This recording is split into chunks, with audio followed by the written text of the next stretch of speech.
பாஜகவுடைய தோழமை கட்சியாக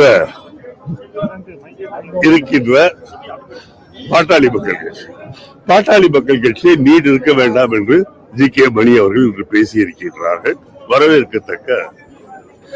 கடந்த காலங்களில் நேரு அவர்களை விமர்சனம் செய்திருந்த பாஜக தற்போது இந்திரா காந்தி அவர்களையும் அவர்கள் கொண்டு எமர்ஜென்சியையும் வைத்து பேசிட்டு இருக்காங்க. பாஜக யாரையும் விமர்சனம் செய்வதற்கு அருகதை கிடையாது. அவர்களுடைய 10 ஆண்டு ஆட்சி எப்படி இருந்தது என்றே எல்லோருக்கும் தெரியும். மிகவும் மோசமான ஆட்சியாக இருந்தது. அது மட்டுமல்ல, நாட்டை பொறுத்தவரையில் அவர்கள் எல்லாவற்றையும் தனியார் மயமாக்கி கொண்டிருந்தார்கள்.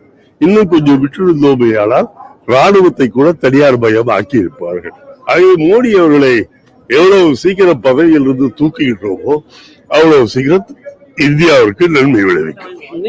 இந்திரா காந்தி என்றுதான் சொல்ல முடியும் அப்படிங்கிற மாதிரிதான் அவங்களுக்கு அவர்களை அழைக்கிற நிலைமையில தான் காங்கிரஸ் கட்சி இருக்கு அப்படின்னு அண்ணாமலை விமர்சனம் செஞ்சுட்டு வர்றாரு. எனக்கு புரியல. அண்ணாமலை அவர் என்ன சொல்லியிருக்காருன்னா, இந்திரா காந்தியை கூறுவதா என்ற பத்தி பேசணும்னா அவர் நேருவோட மகள் அப்படின்னு தான் சொல்லணும். அவங்களுக்கான தனிப்பட்ட சாதனை எதுவும் இல்லை. இவர்களை பொறுத்தவரையில் நாட்டு விடுதலைக்காக போராடிய தலைவர்களை பற்றி எல்லாம் தெரியாது.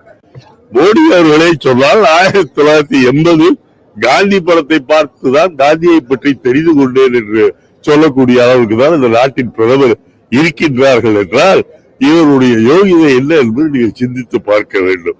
நாட்டுக்காக, நாட்டின் விடுதலைக்காக பாடுபட்டவர்கள், பாகிஸ்தானில் இருந்து நாட்டை காப்பாற்றியவர்கள், குறிப்பாக இந்திரா காந்தி பாகிஸ்தான் வாலாட்டியது என்ற காரணத்திற்காகவே பாகிஸ்தானை 2ஆக உடைத்து பங்களாதேஷை ஏற்படுத்தினார்.